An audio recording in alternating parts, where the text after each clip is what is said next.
Isikhwana sinye sakhiqiza ilijuwe elimnandi neliyinratha.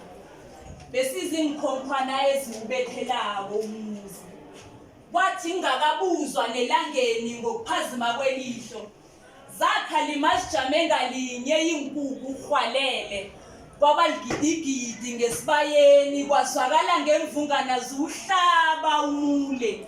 Kwazisa bona bezihlola ngokuvuka kombango wokukhosi ihlangana nonzunzana nomanala.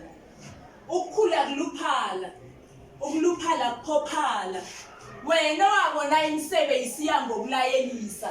Zajikelana zigoma kapho yinye. Ziphahla munye umsamo. Zithamela ngothalinye kungumusi kamhlanga. Kwakumhlana umasombu kalandela umzunza. Uthombeni yagega nomuba nomhlopheni. Nangiya uNdlovu kaSikhube yaphalala wayokuzwakala kwelikaMthaniya namahlubi. Yatsho isala kwamnyamana inguduma kwabasiyana amarena nekatiba kulitsha simzwelela ke labachwechwe.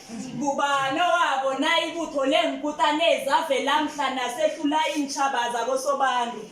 Namhlanje sesahogela ilutshana yoboya bukadada. Yatsho ihaga ibumbano. Satsho sifele isizukulwana sikaNdebele. Ayaqininiza akhalima amaphimbo wabalila ngetshaya namhlanje. Kungasikho kulahlambeleko ngakufelwa. Sibelethwa sifumbethe imlambi isilulu sezondo nemiphambano ngokuvukelana kwabokhokho. Sikweba imlando uyabobamkhulu abavaziwa nangebenyama. Nakubelwa bethu bayakhanuka balalamele eziko lakosobantu.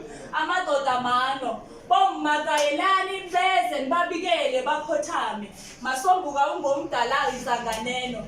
Manana ungomkhulu Jidela. Hlungwana ngokulama bandramela isayiyangalala. Sibasana bendlabuke bane umphafudu ulitsha nemukane ekhelecha elilodwa. Lithi nilithela phasi liphala kabizo umusi kaMhlangu mafana uJonono beniyofika kuNdebele imbala. Sasizimpandreza kwamnyamana.